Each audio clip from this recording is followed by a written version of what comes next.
Welcome, everybody. Thank you very much for taking time tonight. I'm looking forward to having us all together again and hearing an update based on the agenda materials. Hopefully you all were able to get those. The first thing we need to do, it looks like, is I think everyone sees the agenda, but we have approval of our minutes. Then we're going to hear about a detailed scope discussion. Then we'll also talk about alternates and the project timeline and our upcoming meetings, and then adjourn by 6:30. So I think our first step Lisa, is... are you presenting your screen? Yeah, I'm going to pull up this shared screen once we kind of go through introductions and approval of minutes. Okay, let's, that's the next step. Okay, introductions, please. Councilor Mavadonis, can you start us off? Nick Mavadonis, City Councilor and member of our chair, one of the chairs of the committee. Do you want to read people's names, Marnie, or Yeah, what do you think best let way me to do that. That sounds good. I'll just kind of read it based on how I see it on the screen. Superintendent, do you want to say hi? Hello, Superintendent. Mr. Stilfen? Good evening, everybody. Emily? Which Emily? Me? Oh, I'm so sorry. There's Emily Surway, but I'm thinking Emily Wah. Good evening. I think everyone knows your, maybe you could tell again your background, your affiliation. Sorry, I'm with Harriman. Yeah. Mark? Project architect with Harriman. Emily Surway? Hi there. I'm the art teacher over at Deering and a parent of Longfellow students. Lisa? Hi, I'm Lisa. I'm with Harriman as well. Joe? Hi, Joe Cotter, a member of the committee. Principal Young? Hi, I'm Terry Young. I'm the principal at Longfellow. Tricia? Hi, I'm Tricia. I'm a special education teacher at Longfellow. Laurie? Hi, Laurie Davis, member of the public. Luke? Good evening. Luke Truman, Longfellow parent, and Emily Surway's next door neighbor. Anne? Hi, I'm Javier's executive assistant and your go-to if you're having trouble logging in. Thank you, Anne. Henry, everyone knows, is our amazing videographer. Chair Rodriguez? Hi, Miguel Rodriguez. I co-chair the Presumscott BLAC, so I'm just sitting in this one, listening and preparing for our 6:30 start. Michael? Yes, Michael Barton, Longfellow parent and former Portland Public School System alum. Thank you. And Doug Sherwood? Good evening, everyone. Doug Sherwood, Facilities Coordinator at Portland Public Schools. Looking forward to a productive meeting. Thank you, Doug. We have just a couple of our committee members that are not with us, so hopefully they'll be joining us through the evening. Do I turn it back over to someone from Harriman to do the approval of the minutes, or I keep going? You can do the approval of the minutes. Okay. Do I have a motion to approve the minutes of June 25th, 2020? Someone say something? Do I have a motion? Luke moves to approve. Okay, thank you. And a second? Second. Okay, thank you. And all those in favor of approving the meeting minutes of the Longfellow BLAC from June 25th, please indicate. Can we just raise our hand? I think well, by far, we're supposed to do a voice vote. I don't know what you guys do on the school board, but I'll leave it to you. We do that for the school board, but we have not been doing that for committee meetings.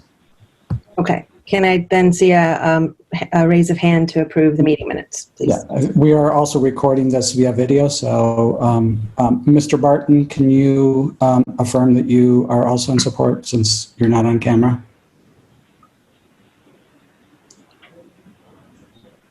And we did have August.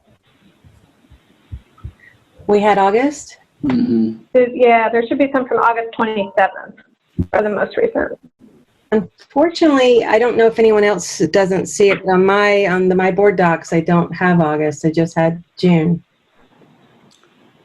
Am I mistaken? They're visible. That would be on me. So let me see, what do we have here? Okay.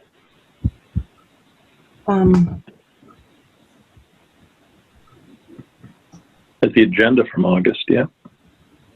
Yeah, these are just the June ones. Emily, if you send them to me, I can upload the August ones. Yeah. Why don't we move on, and then Emily and I can work through this on the back end and come back to it before the end of the meeting. My apologies. I obviously uploaded the wrong minutes. Not a problem.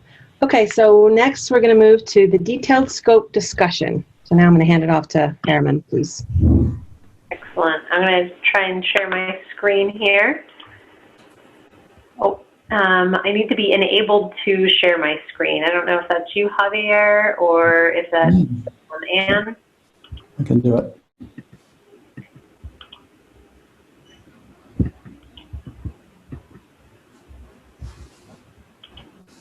There we go.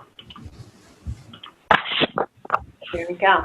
Are you guys able to see a opening slide that shows Portland Public Schools, Longfellow Elementary? Great.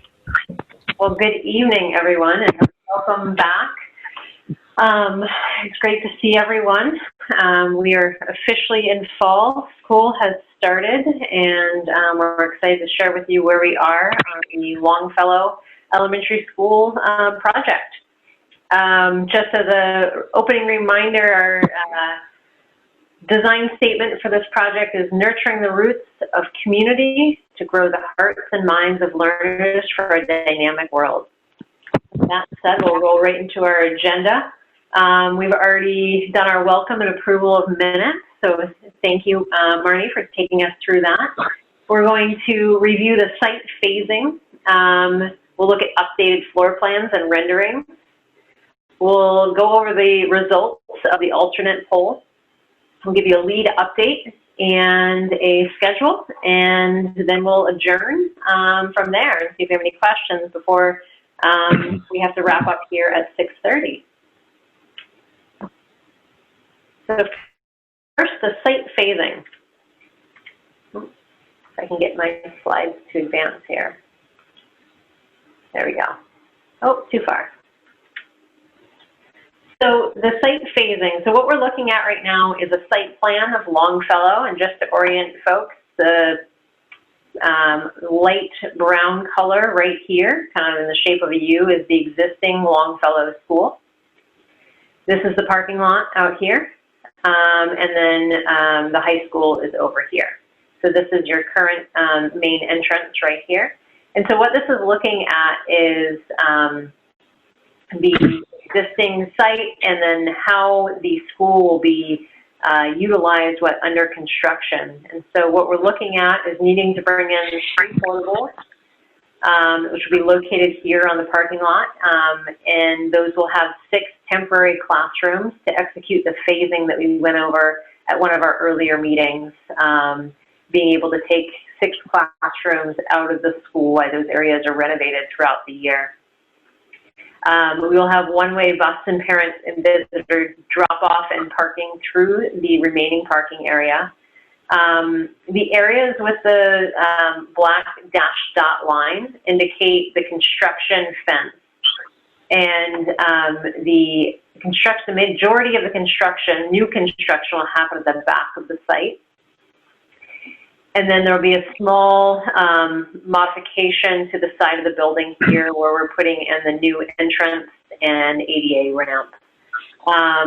So while this is under construction here, we'll continue to use this front door as the main entrance, and the pedestrian access to the portables will be from the main entrance.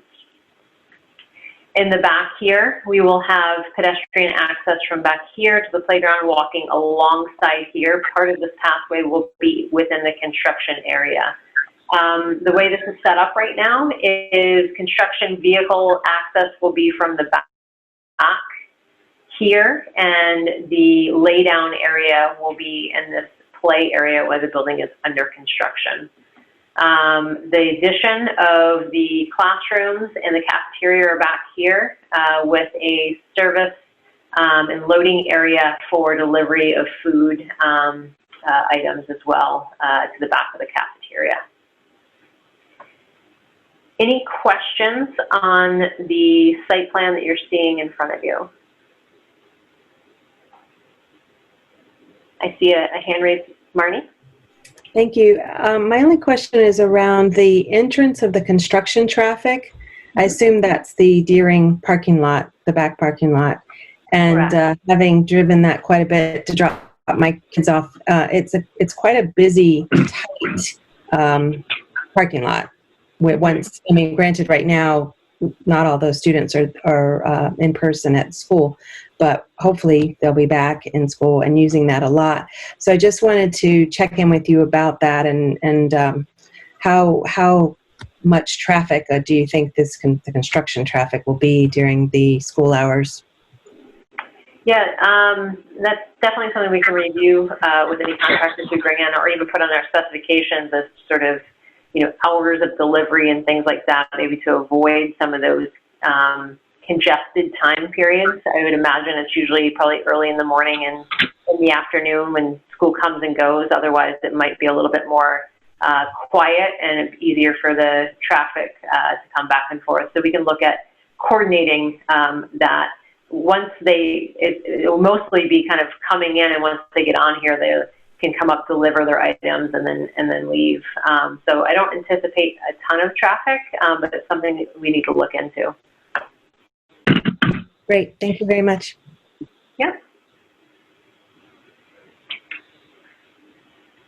So with that, we'll go revisit the construction phasing. And I noticed a lot of text. We had reviewed this in sort of a diagram format before, but the construction start is looking at next summer, so summer of 2021, and completed in fall of 2023.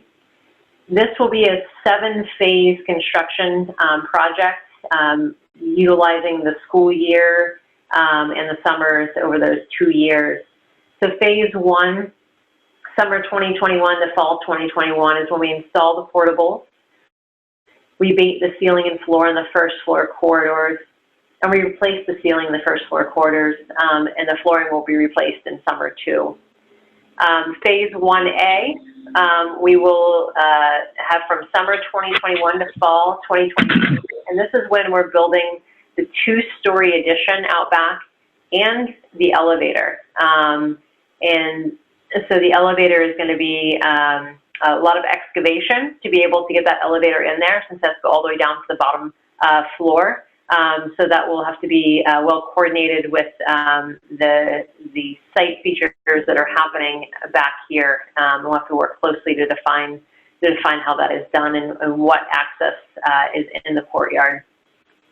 And then in phase 2, fall 2021 to winter 2021, abate, renovate, install new materials in what we're calling pod 1. And when we call these pods, we're looking at a combination of about 6 classrooms per pod. So pod 1 is approximately here. These areas will be taken offline, and we move into the portables, and we'll do the work that is necessary in those areas.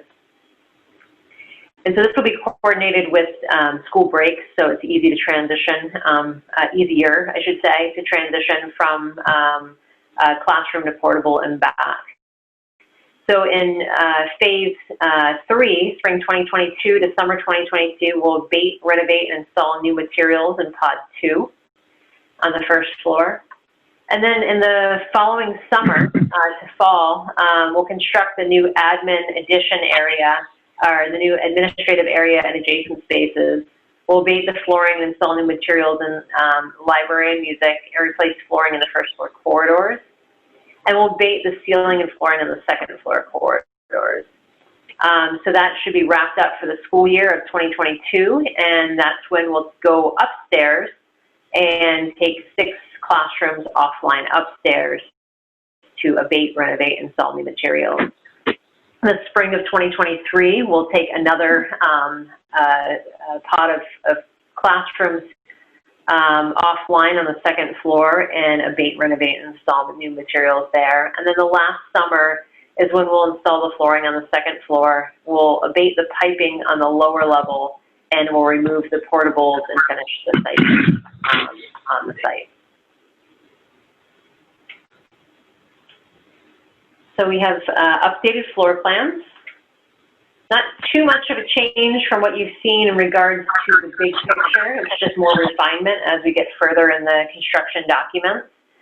So again, to remind those who may have not seen these in a while, the green represents new construction, or otherwise known as additions. The blue is a heavy renovation, which means we're removing walls. Light renovation usually entails whole building upgrades and material upgrades, and then the light, very light gray is usually just the whole building upgrades that are pertaining mostly to code upgrades. So on this lower level, you have a stair coming up back here. You have that pathway that comes up the side of the building. The pathway will come in at a nice grade to this set of stairs right here. And then there'll be a walkway around to the store as well. So you'll have a reading room, ELL, gifted and talented, and the cafeteria and warming kitchen back here, as well as your elevator and bathrooms installed on the lower level. On the first floor, the addition out back will have the pre-K, and then this is the looking down on the cafeteria, and this is the mechanical mezzanine over here. The elevator you can see again, and then the blue is the heavy renovation areas where we're removing walls. In the classroom areas, a lot of material replacement due to the abatement, as well as some casework replacement. And then not to forget the the entry, revised entry with the stair and ramp off of the side here. And then upstairs, we have the elevator addition. We have the toilet rooms, break room, resource room, the replacement of materials and casework, and the bathrooms on the upper level. And so here is where the rendering stands right now. So this is looking at the side of the building where we would replace the ramp and the stairs. So this would be the new entry off of the parking lot. And so these are draft renderings right now. So they'll continue to advance, but this gives you a good idea as to what the look and feel will be of that addition. Again, being respectful of the existing building and the aesthetic of the existing building, and trying not to take away from the character of the original Longfellow building. And then this is the addition out back. And so what we're looking at here to the right-hand side is the cafeteria with a nice large window to connect the views out to the outside. This is a 2-story addition. In the distance here, you can see the existing building. And then this is on the first floor, gifted and talented in ELL. And upstairs here is where the pre-K classroom is. And then a more modern take on sort of the bay window that you see in the original building, which creates a nice window seat for pre-K, looking out to some large trees that are over here.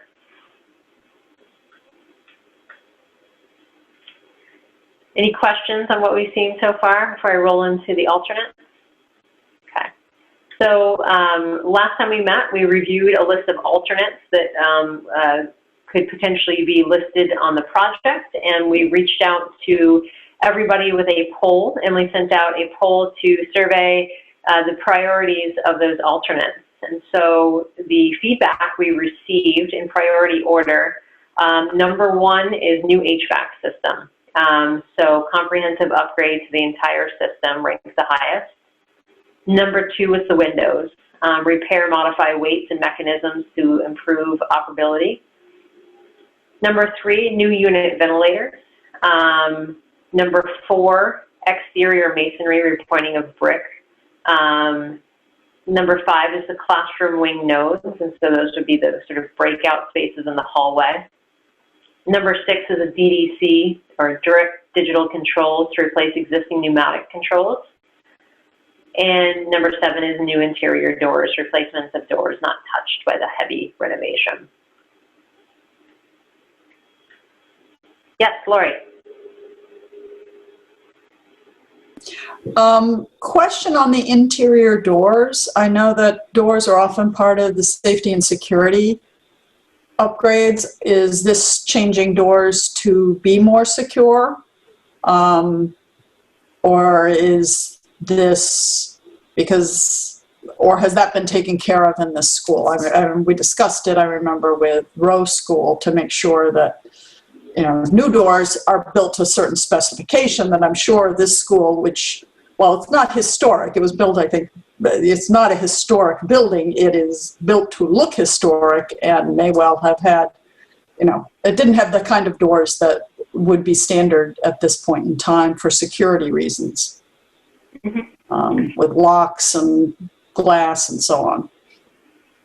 Yeah, I can't speak to what has been done recently to any of the doors, but what this would look at is any of the doors that aren't impacted by the renovation. It would be a new door with secure classroom hardware and a small vision panel. So it would meet the standards that we outlined on the license project that meet the safety and security standards that we outlined at that project. Then I guess my question is, how many doors are going to be left essentially insecure or not up to that current standard? That's a good question. I don't know the number off the top of my head, but I can follow up with you, Lori, on how many that would be with that alternate. Because, replacing the doors, it doesn't sound like a big thing, but in some cases that's really an integral part of school security at this point in time. And really? People may not have realized that, not having been through another school building process to recognize because if we're aiming at equity between schools, it would be inequitable to, essentially have some schools be more secure than others in some pretty basic ways, if these are classroom doors. Absolutely. No, great point. We'll look into what that quantity is so we can clarify that for folks and kind of quantify what that, it's not just interior. It might change people's feeling and, I realize it's up to the board in the end, but we spent a lot of time talking about doors, locks, and security issues for Rowe schools. So I don't want Longfellow to get shortchanged on that issue just because it's a renovation rather than a new build. Absolutely. Marnie. Thank you. A couple of things. One, we have a couple of in our attendees. They're actually committee members. So just want to welcome Bill and Jeff, and I'm not sure who Elizabeth may be as well, but welcome. I also wanted to ask, could you just define the alternatives or the alternates just again, because I know what it is, but I just want to make sure it's recorded that when does this kick in, these other priorities? So when would we execute alternates? Is that the question? Yeah. Thank you for explaining it better. Absolutely not. So alternates are essentially additional scope that we would outline that would be folded into the project if bid or the project when it is bid comes in under budget. So if it comes in under budget, we will look at all 3 schools collectively to see what the alternates are, and at that point the building level advisory committee will have provided their priority orders to, I believe you had determined it was the board that would make that call as to what was selected for each of the schools. But what this does is it identifies priorities so that they understand from a building level committee what is most important to those that are tied to closely to these schools. So that doesn't mean these will be in the project, but if bids come in favorably, there is a chance that these will be folded in to that project. Great, thank you so much. And one more comment, if I may. Had a community member who asked me, this is going back to the floor plans that you showed us, but was the new entrance, and just the question was regarding how far back would the secure entrance be, in that if the gym wanted to be used outside of school hours, could that be accessible still in the new plan? Like, yeah. I think I understand. So understanding how you would access the gym after hours. Yes. Yeah, we can look at that. I don't, we can go back to the floor plan really quick. I say quick, but it's not moving very fast. Sorry, I didn't catch it earlier to ask about it, but a community member wanted to know, wasn't sure. So right now, the way that it is the vestibule is, the second doors are right here. And we have closed off that door from a safety and security standpoint so that somebody couldn't kind of compromise getting into the school. Are there ways to be able to provide access to that after hours with Terry, Doug, and Steve? Thank you. Yeah, just to maybe discuss it only in the sense that could potentially be another area for a community, although it wouldn't be community center per se, it could be potentially used for after hours in the community. Absolutely.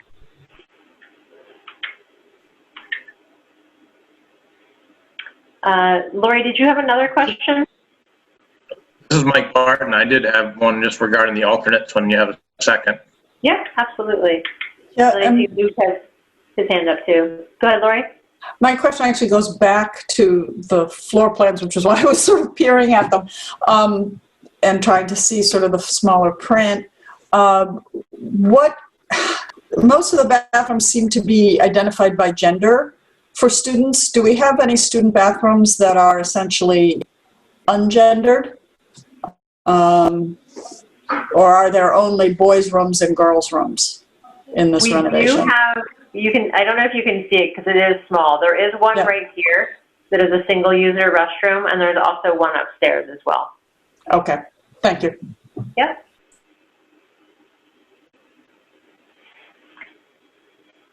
I believe Michael and then Luke after that.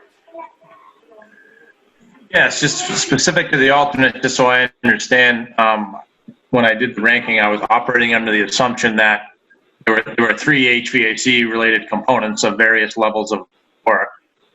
And so if the alternates do get presented out for pricing, is the total HVAC overall inclusive of DDC?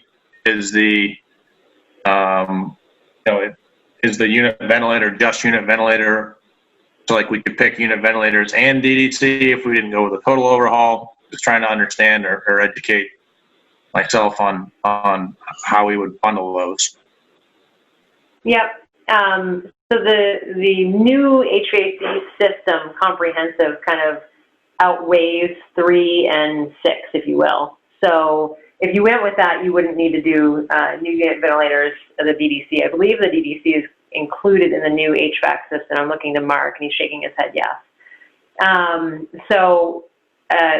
To your earlier point, a phased approach, if you will, or kind of a tiered approach, is the new unit ventilators would be replacing unit ventilators in kind. DDC would be adding DDC controls to those unit ventilators. Or the new HVAC system would be a comprehensive new HVAC system upgrade throughout the school. That did the trick for me. Thank you. Yeah. Luke. Yeah, so I'm just curious about the in the addition, the you guys have in the rendering the window box for the pre-K. I'm just curious about the lack of windows on that west wall. There's just one window on each floor. So I'm just curious about that piece. Head back there. So there's multiple windows in both spaces, and right now it's a balance of making sure there's enough room for the teaching wall and the casework in those spaces. And so we have a large window on this wall. There's another window that you can't see right beyond it. So the pre-K classroom has two fairly good-sized windows here, and then the one here so that we can get the remaining wall for the teaching wall. And down here too, it's a balance of window versus wall space for casework and teaching wall. So that's why there are not expansive amounts of glass, but these are relatively not incredibly large spaces, so it's a good amount of daylight for that size space. Cool, thank you. Yep. Lori, did you have another question? Okay. Any other folks with questions? I see Emily.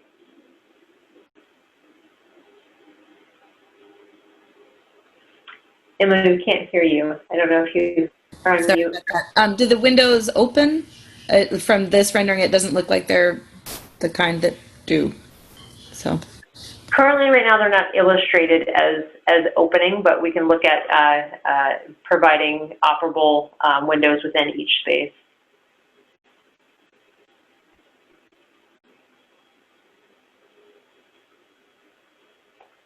Any other questions on the alternates or anything we've seen so far?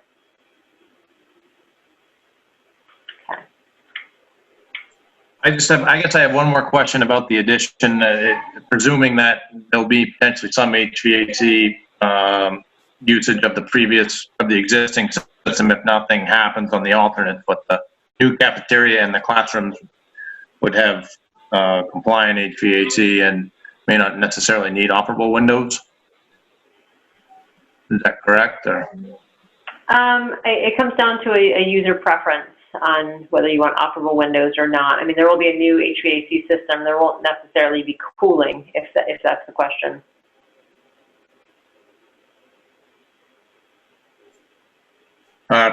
Cooling wasn't necessarily what I was getting after. It was just if we have improved ventilation in the new addition, then perhaps operable windows may or may not.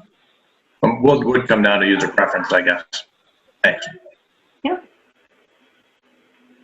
Yeah, so the addition will have to your point, a new HVAC system and a mechanical inside and a mechanical mezzanine over the kitchen.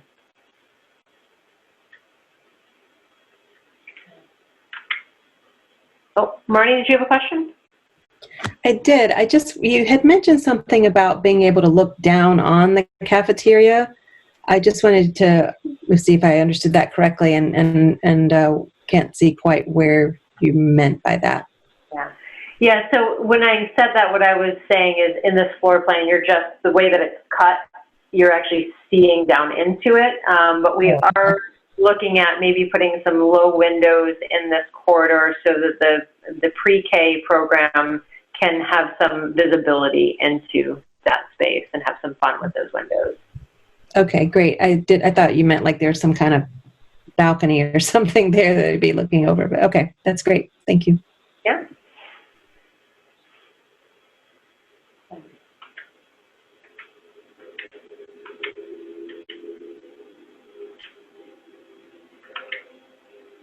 All right, and so then on to our lead update.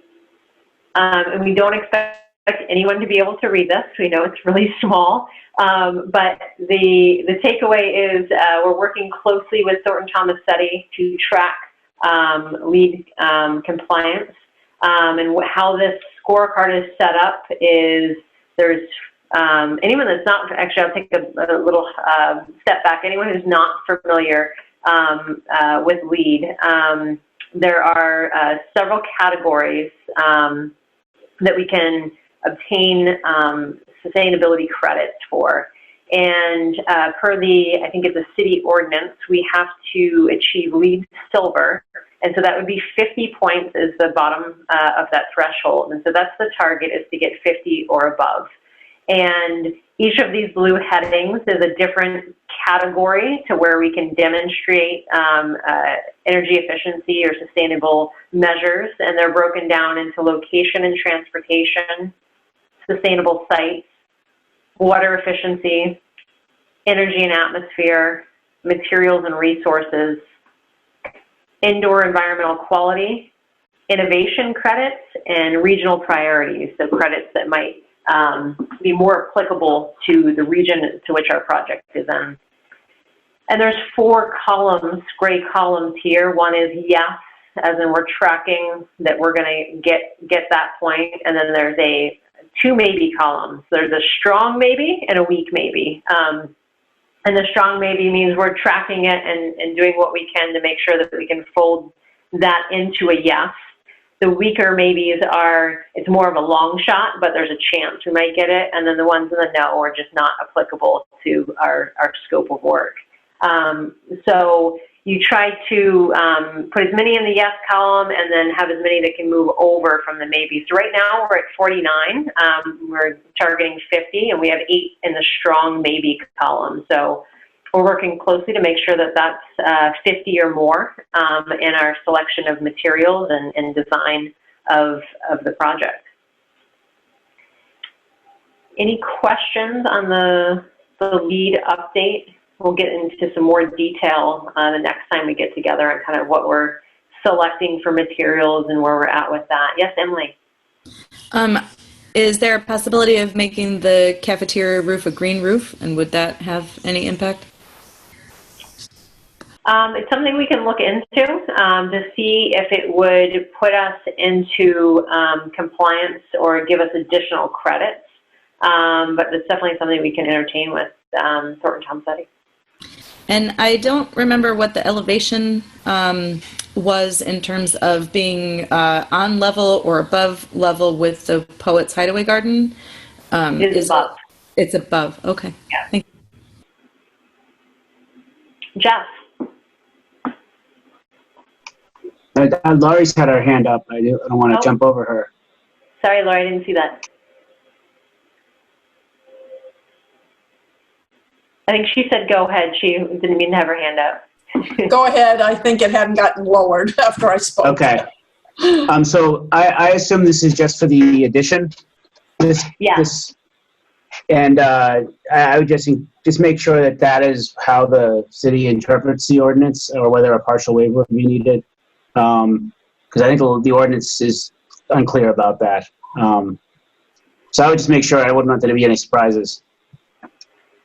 Absolutely. Yep. We're working closely with the Thornton Town Study, as we said, and they're looking very closely at how that's interpreted. And we believe that we are within compliance with doing the addition of that, but we'll double check that for sure. Okay. Thanks. Yep.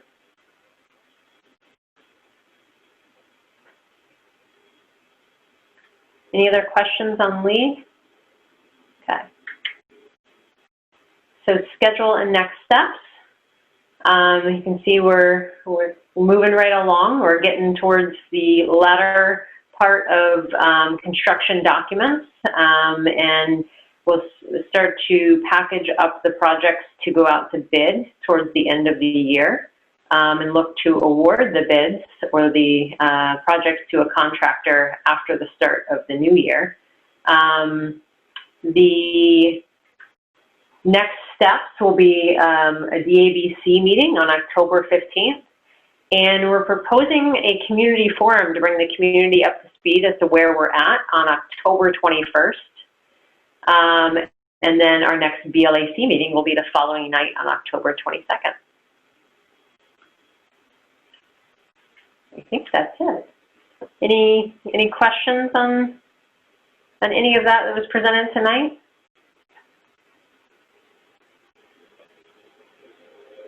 Marnie. Thanks again. I was just wanting to ask about the community forum and how is it going to be advertised? And yeah. It's a great question. We're working closely with Steve and Doug. I don't know if Steve or Doug want to speak to how we've done that in the past for advertising for the community forum.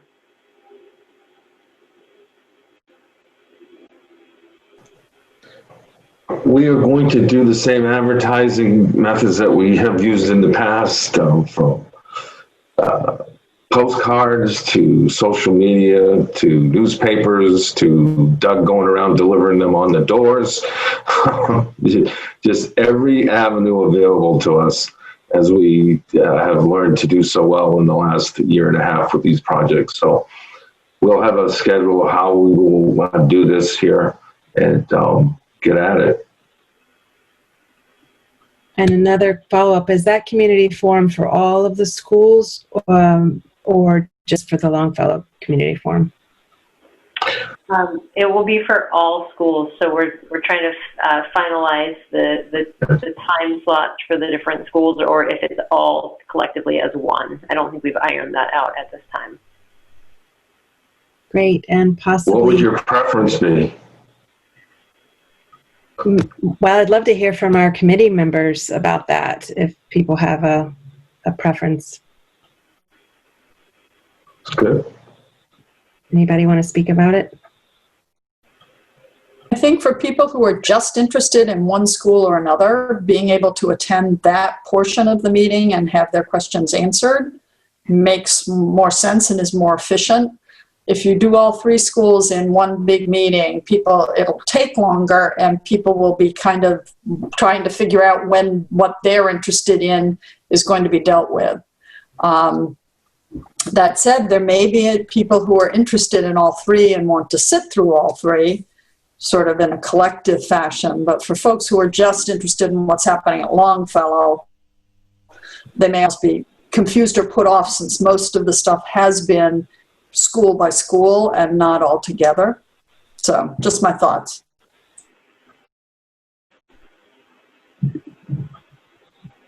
Excellent. Nick? You have your hand up. Did you have a comment?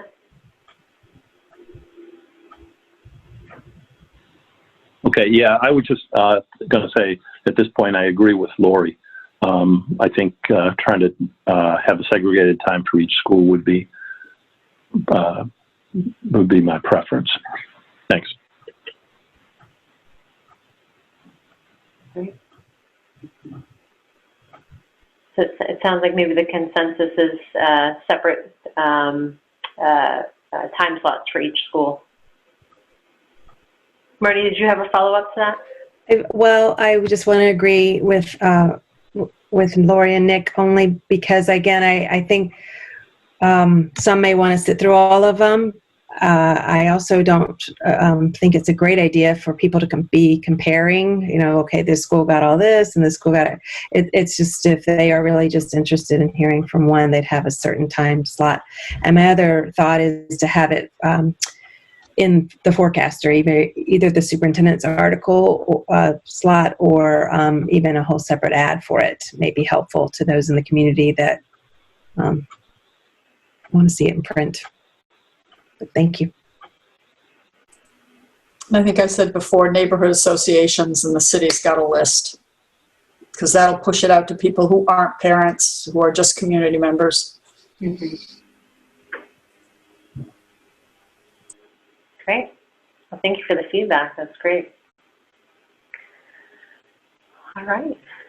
Well, if there aren't any more questions, that's all we have for an update this evening. We appreciate everyone's time, and it's great to hear from everyone. Thank you all. Have a good night. Thank you, everyone. And I just want to say thank you so much to Harriman. Lots of hard work, and it's so nice to see it moving forward. And again, thank you for all of your time tonight.